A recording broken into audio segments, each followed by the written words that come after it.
I showed up at my daughter's graduation party unannounced, and she had security throw me out. She said, "Who invited this beggar? Take him out immediately."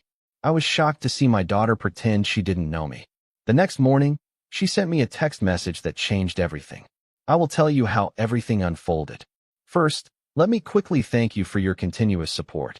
This means a lot to us. If you enjoy the stories we share, kindly subscribe to this channel. It will be great if you can leave a comment on which city you are watching from. We might just give you a shout out in our next story. Today's special shout out goes to Sam Bennett from New York. We are glad you enjoy our stories. Now let's go deeper into the story. People always assume love will be enough. That if you give your all, stay steady, and sacrifice without complaint, the people you do it for will see your heart and honor it. That's the biggest lie I ever swallowed. My name is Raymond Cole, and I've worked at Grayson Metalworks for 27 years. Third shift foreman. Steel cutting line.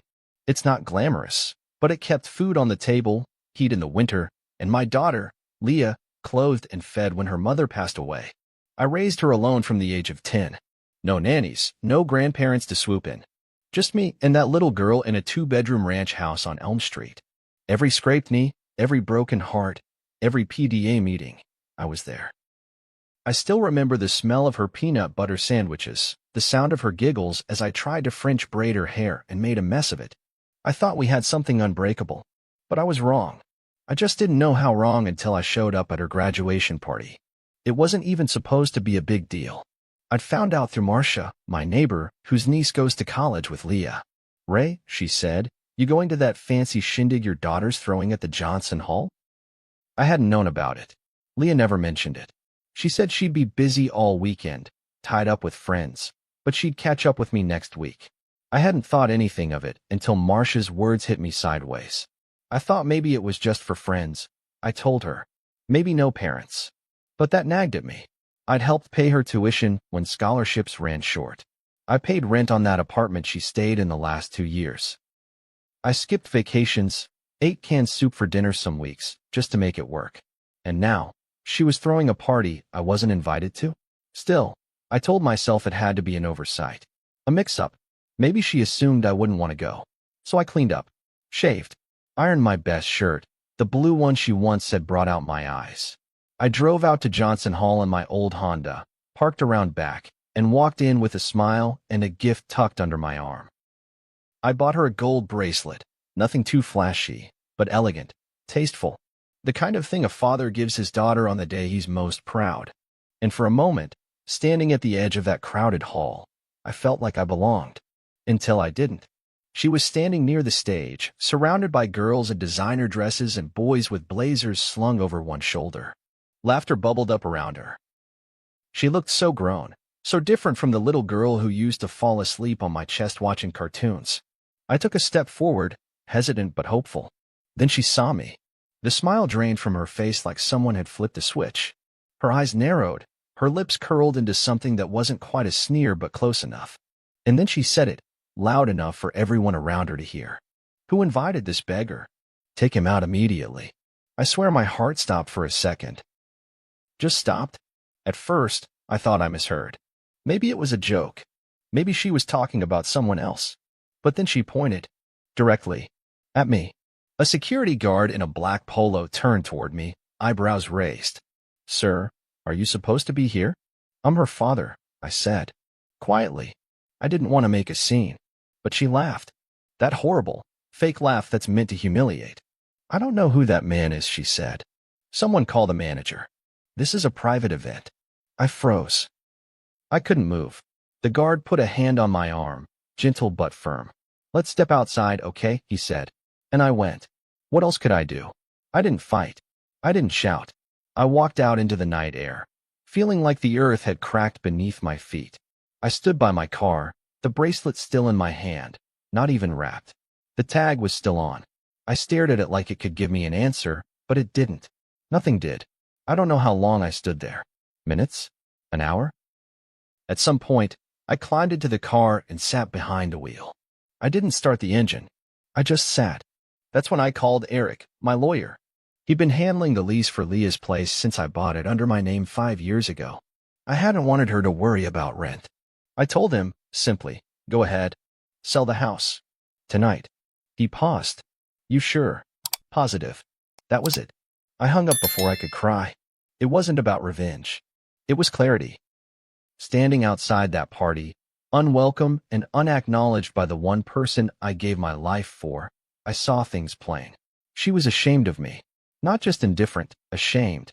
The same hands that packed her lunches and fixed her broken dollhouse were too dirty to be seen now.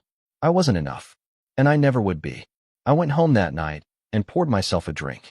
I hadn't done that in a while. I sat in the dark and tried to remember the first time she made me feel proud. Maybe it was when she read her first book aloud, or when she got her acceptance letter to college. But all those memories felt like they belonged to someone else now, some father she had erased. Rewritten.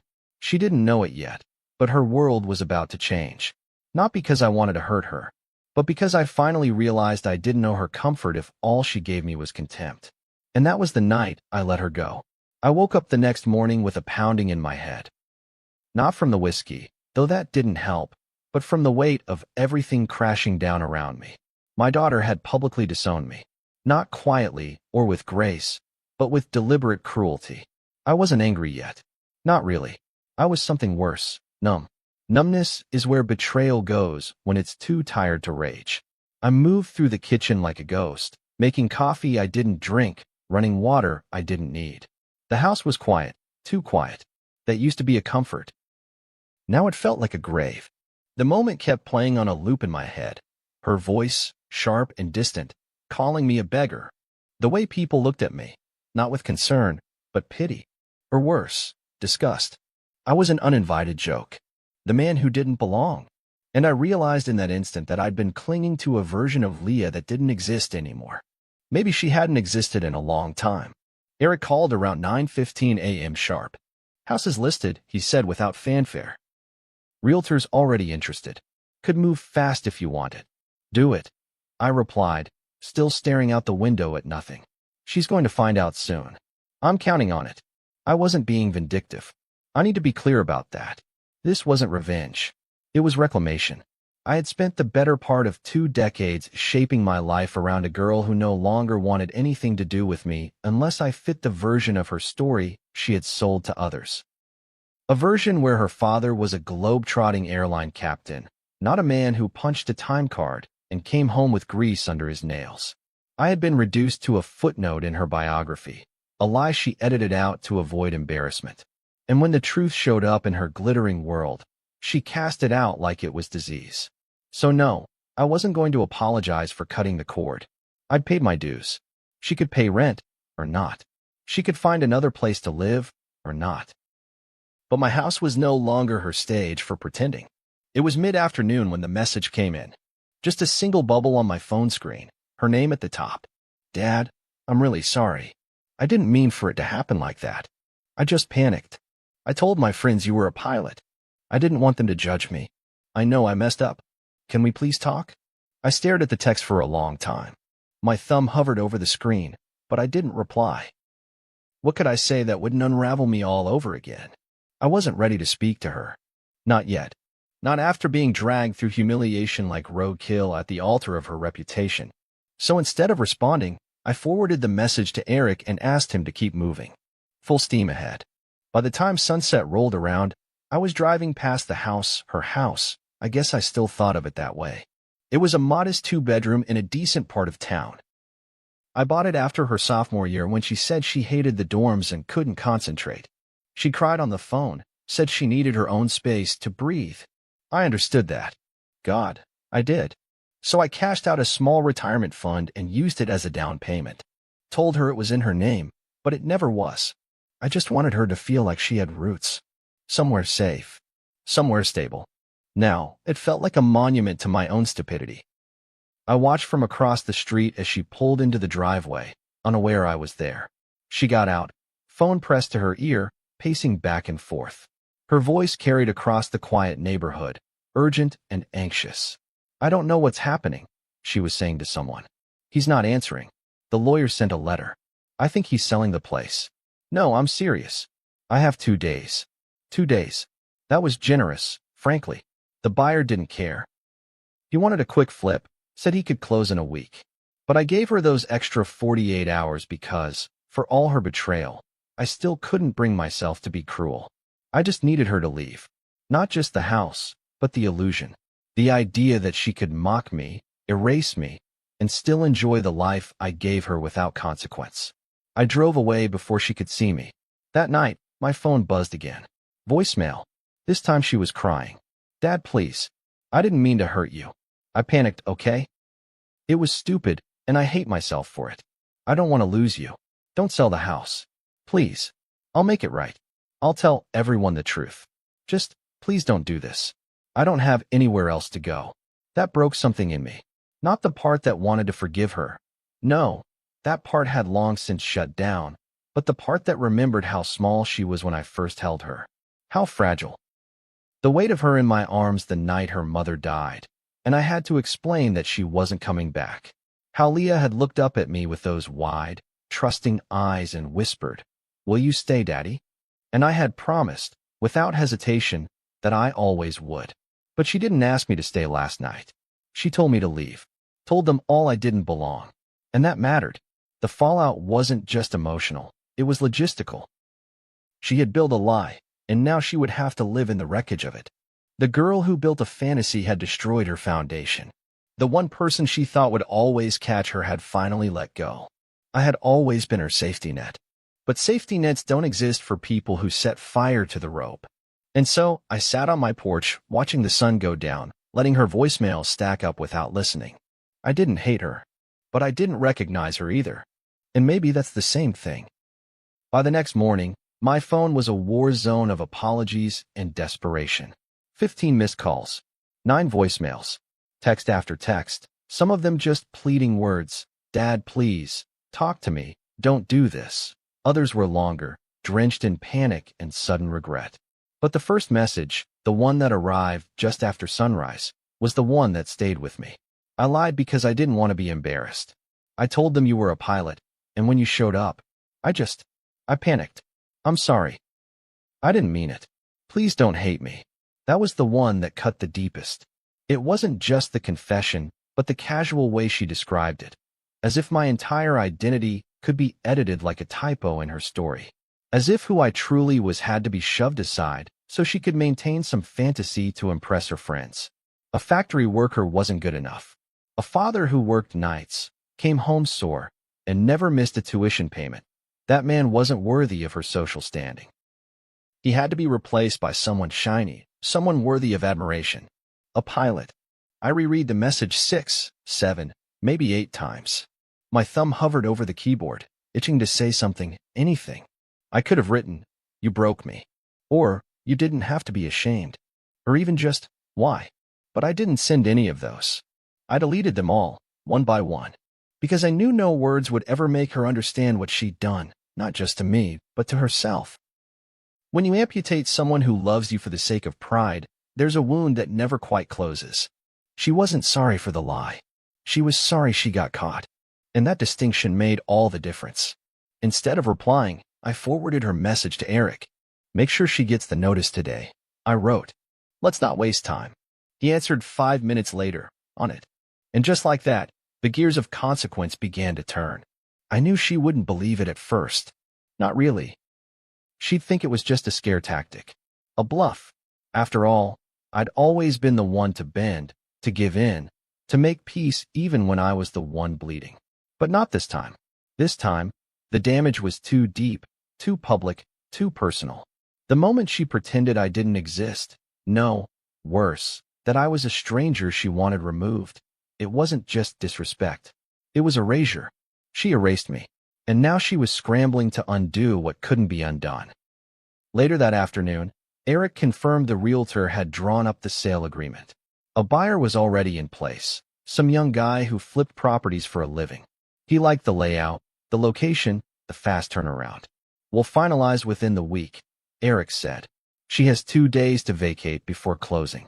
I nodded, even though he couldn't see me. "She's not taking it well," he added. "I bet she isn't." I didn't bother asking what she'd said. I could imagine it. The tears. The bargaining.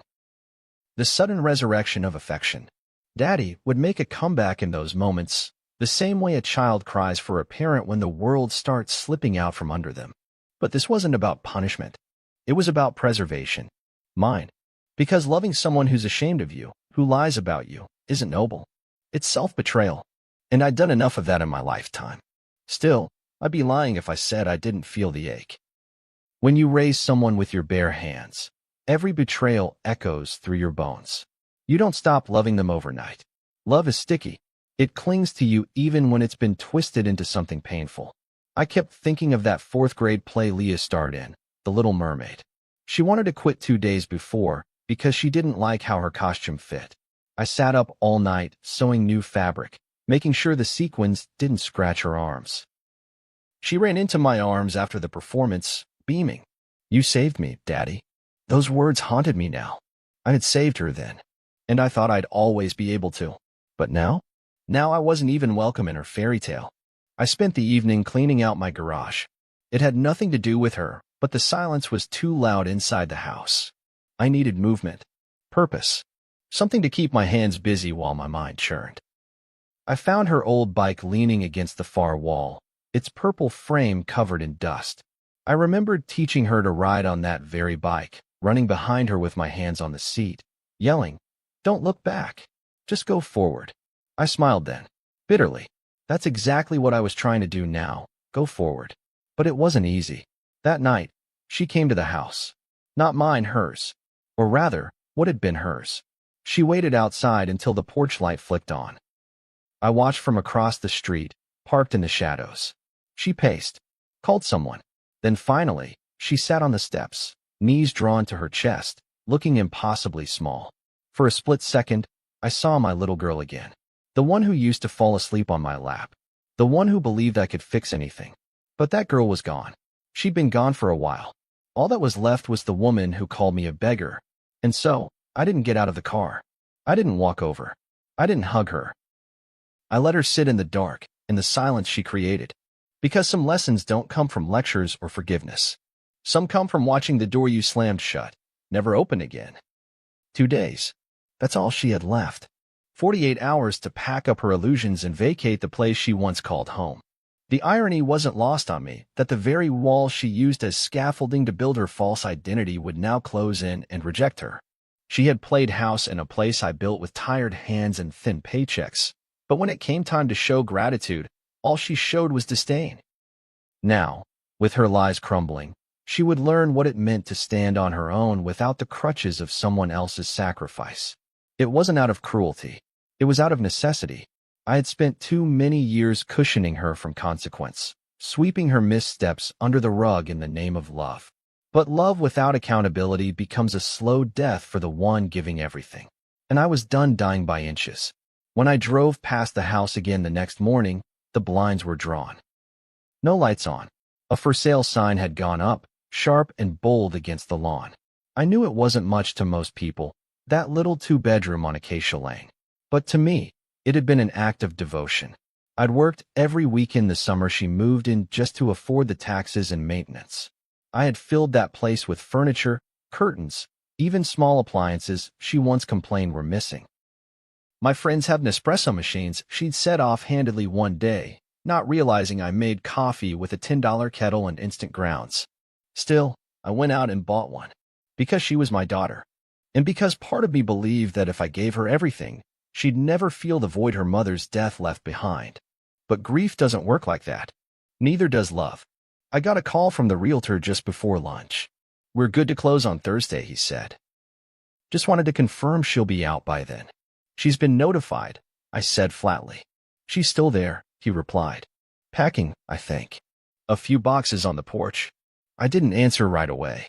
My stomach twisted, not from regret, but from the familiar ache of watching someone I loved scramble because of choices they made. And yet, I didn't reach out. I let the silence stretch. I needed her to feel it, what it was like to exist without the net she'd always assumed would catch her. Later that afternoon, she showed up at my place. Not barging in like she had when she was younger, not shouting or demanding answers. She just stood at the bottom of the porch steps, clutching her phone like it could shield her from what was coming. Her eyes were red-rimmed, cheeks puffy. "Dad," she said softly, "can we talk?" I didn't invite her up. I didn't move. She looked so much like her mother in that moment. Same tilt of the chin, same stubborn line across her mouth when she was trying not to cry. I messed up, she continued. I know that. But please don't throw me out like this. I don't have anywhere else to go. You had a home, I said, voice low, and you made sure I wasn't welcome in it. Tears welled in her eyes again. It was a mistake. I was stupid. I panicked. No, I said. You made a choice. She looked down at her feet, unable to meet my eyes. I just wanted to fit in. At the cost of your father's dignity? Her shoulders shook. I didn't think. No, I cut in, my voice rising before I pulled it back. You didn't think about what it would feel like to be thrown out like trash. You didn't think about how I stood outside that party, listening to my own daughter deny me. You didn't think about the years I worked to give you that house. The sleepless nights. The holidays I spent alone because you were too busy to visit. You didn't think about any of that. She sobbed then, quietly. It wasn't theatrical. It was the cry of someone who finally realized the weight of what they'd done. But I couldn't go back. Some lines, once crossed, can't be uncrossed. I could forgive her someday, maybe. But forgiveness didn't mean restoring her to the life she tore apart. I'm sorry, she whispered. I know, I replied. But I can't help you this time. She didn't argue. She just stood there for a moment longer, then nodded slowly and walked away. The next time I saw the house, it was empty. The porch was bare. The blinds were up. The door stood ajar while movers loaded the last box into a rental truck. I didn't see her again that day, but I knew she was gone. Gone from the house. Gone from the fantasy. And maybe, in a way, gone from the version of herself that believed she could live without truth. I drove back home in silence. No music. No news. Just the hum of the road and the beat of my own heart, steady but hollow. The sun was setting behind me, casting long shadows on the pavement, and for the first time in years, I didn't feel like I was racing to keep up. I had slowed down. I had stopped giving until there was nothing left. That night, I sat on my porch with a glass of water and watched the stars come out. I thought about all the times I'd rescued her, all the times I had said yes when I should have said no. I had confused enabling with love. But love isn't about shielding someone from the world. It's about preparing them to face it.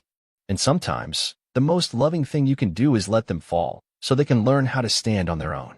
She had 2 days. And then she was gone.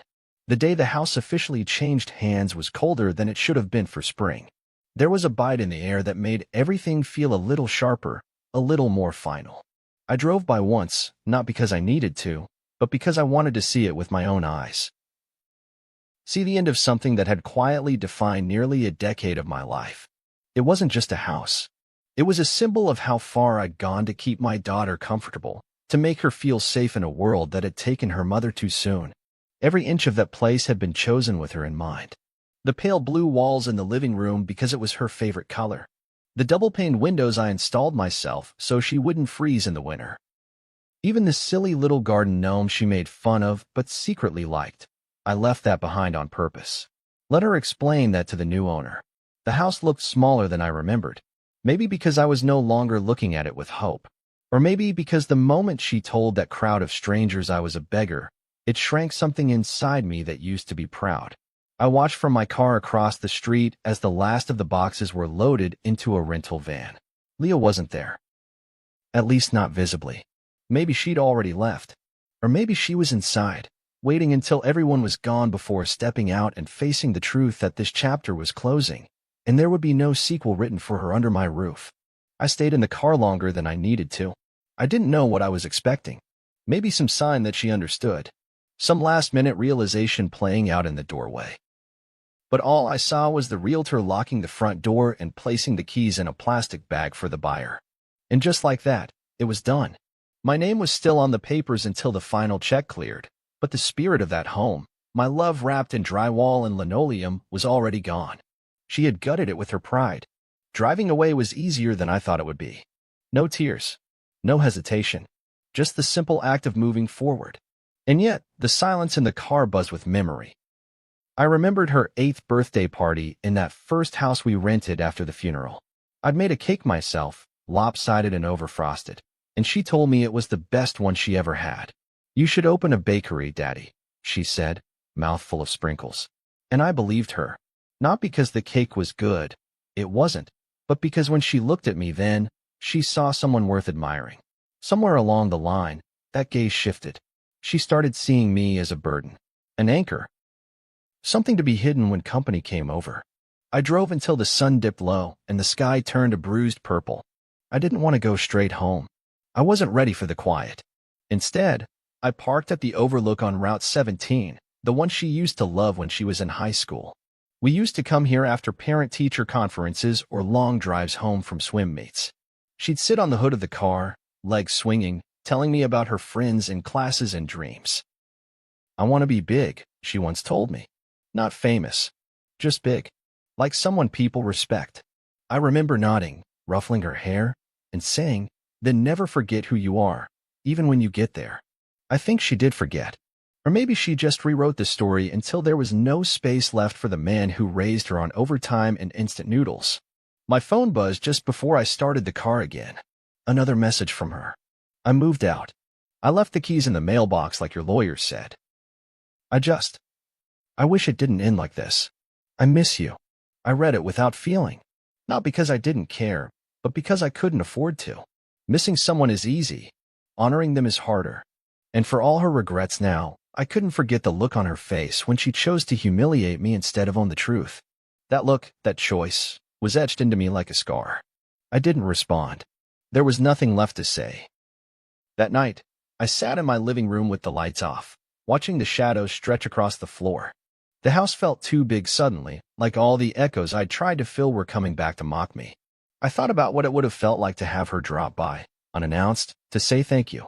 To sit across from me at the kitchen table and laugh about how bad I am at making tea. But that fantasy was just as false as the one she sold her friends. We had both been pretending in different ways, and the pretending had finally collapsed. I poured myself a drink, just water this time, and raised it in a quiet, private toast. To letting go, I whispered, and meaning it. The last door had closed, and I wasn't going back to knock on it. I didn't hear from her after that last message. A full week passed, then two, and the silence wrapped itself around my life like an old coat, familiar, heavy, but oddly comforting. For the first time in years, I didn't wake up checking my phone for her name. No urgent texts asking for money. No calls about car repairs or rent deadlines or vague requests that always ended with, "I'll pay you back." The quiet was clean, honest, and though it carried a dull ache, it also gave me something I hadn't realized I'd lost: peace. There's something cruel about parenthood that nobody warns you about. You raise a person, feed them, bathe them, hold them through nightmares, cheer at their smallest victories, and one day, they become a mirror that either reflects your love back at you or shatters into jagged pieces you can't recognize. I kept thinking about that night she turned her back on me, how easy it had been for her to wipe me out of her world like a stain she couldn't scrub fast enough. I wondered if, in her mind, I'd become so ordinary that I was disposable. A factory worker. A background figure in her story of self-invention. Maybe I should have seen it coming. The signs had been there for years, subtle shifts in her tone, the way she winced when I mentioned work, her silence when her friends were around. But love makes you blind in small, deliberate ways. And I had chosen blindness more times than I could count. Still, despite the hurt, I didn't regret what I did. Selling the house wasn't about revenge. It was about truth. It was about drawing a line in the sand and saying, "This is what I will no longer carry." I had spent so much of my life bending over backward to make sure she never felt the weight of our reality. I softened every hard edge, absorbed every blow, just so she could walk a little taller. But when she chose image over integrity, when she let strangers laugh at the man who gave her everything, I finally understood that love without boundaries becomes martyrdom.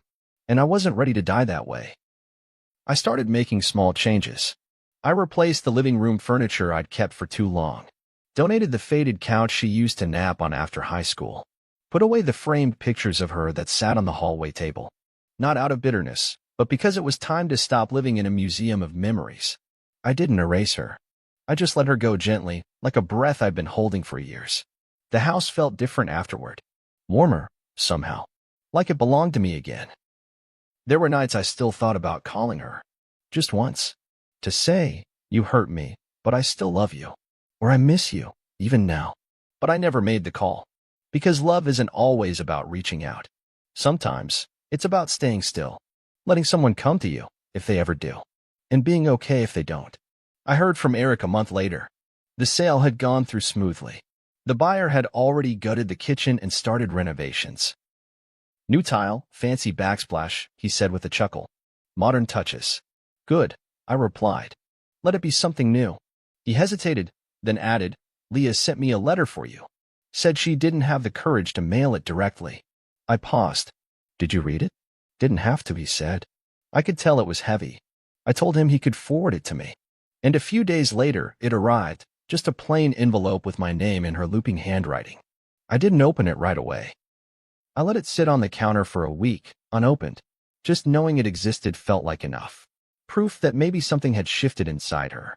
That maybe she was beginning to understand the cost of what she'd done. When I finally read it, it was late at night. The house was quiet. The world felt still. She wrote, I see now what I did. Not just to you, but to myself. I tried to become someone I wasn't, and in the process, I threw away the one person who always saw me clearly. I don't deserve your forgiveness, but I wanted you to know that I miss you every day. I would give anything to go back to that night and make a different choice. But I can't. So I'll just say thank you for everything. For loving me even when I made it hard. For letting me fall. And for not rescuing me. I think that's what's finally helping me grow. I folded the letter and tucked it away in the drawer where I kept old birthday cards and letters from her childhood. I didn't respond. Not yet. Maybe not ever. Because healing doesn't always come with reunions or perfect resolutions. Sometimes, healing is just learning to live with the cracks and still stand tall. I go to work every day now without the weight of someone else's dreams crushing mine. I come home to a house that's mine in every sense. And on weekends, I take long walks, not to escape the noise of regret, but to appreciate the silence I earned. I loved her. I still do. But I also love myself. And finally, that's enough. If this story moved you or reminded you of the complexities in your own family, don't forget to like, share, and subscribe for more emotionally raw and honest stories about love, loss, and the difficult choices we sometimes have to make. Your support helps us bring more real-life reflections to light. So stay connected and let these stories remind us we're never alone in our struggles. See you soon in the next story.